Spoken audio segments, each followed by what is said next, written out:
হেদায়েতের পথের জন্য দুই জিনিসের সমন্বয়ের প্রয়োজন। এক নম্বর কোরআন হাদিসের দলিল লাগবে, দুই নম্বর কোরআন হাদিসের ব্যাখ্যা। যেভাবে সেভাবে হলেই চলবে না, কোরআন হাদিসের ব্যাখ্যা লাগবে।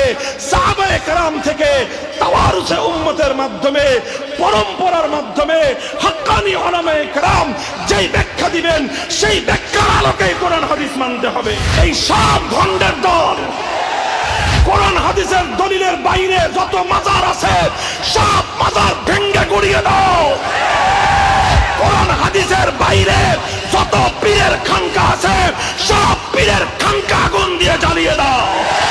কোরআন হাদিসের সত্যিকার দলিলের বাইরে শায়েখ নামে যত ভণ্ড আছে সব ভণ্ডের আস্তানা গুড়িয়ে দাও।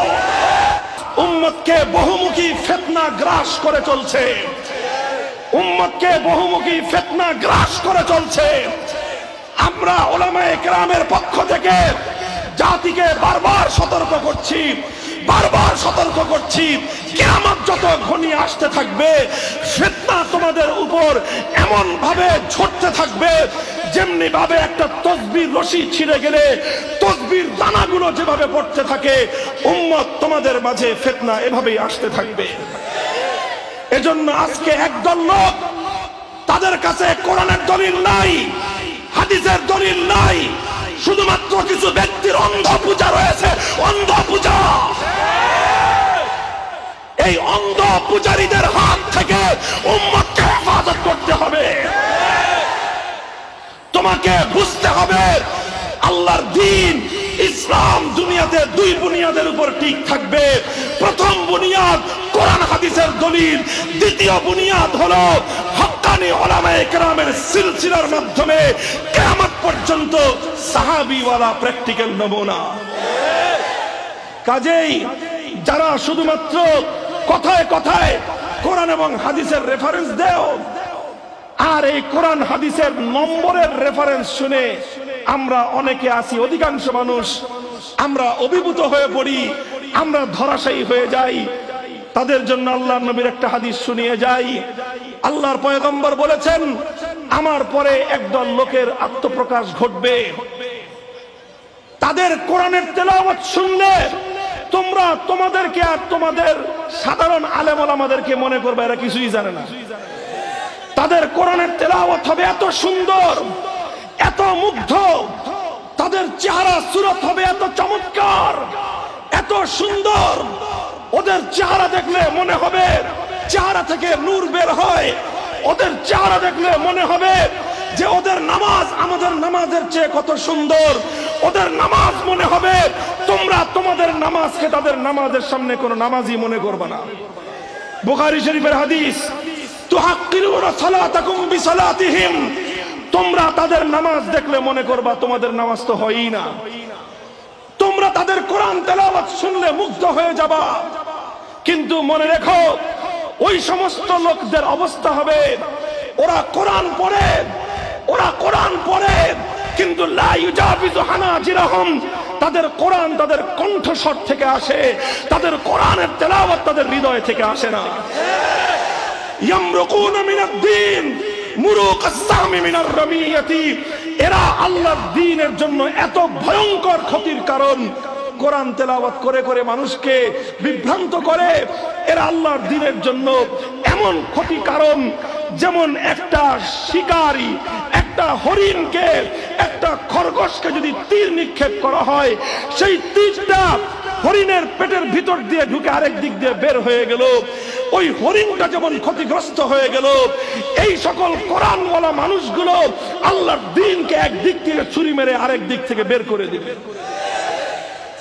কাজী উম্মত খুব হুঁশিয়ার।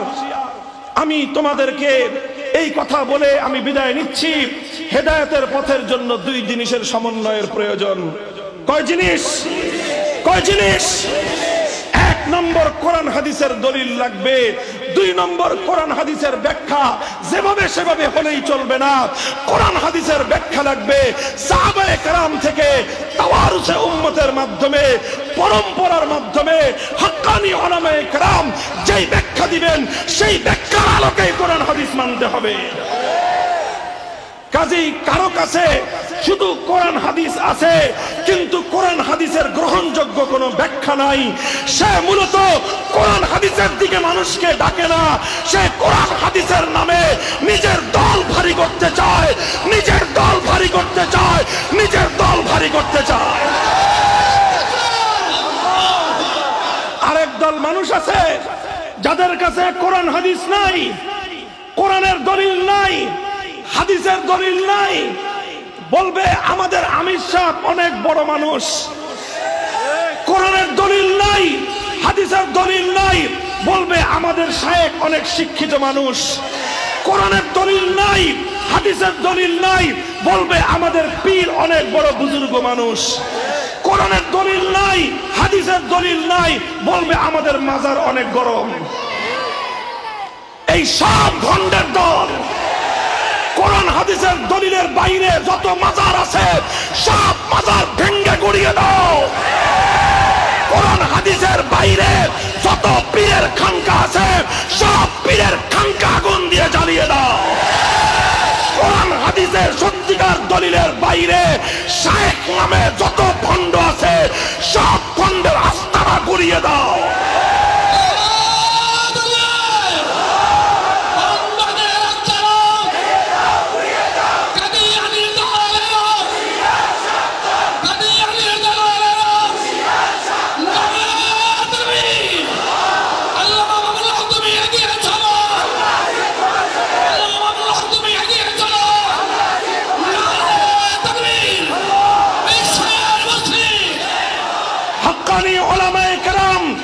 কোরআন হাদিসের যেভাবে ব্যাখ্যা দিবেন ইনশাআল্লাহ সেই ব্যাখ্যা অনুযায়ী কোরআন সুন্নাহর পথে চলবেন তো?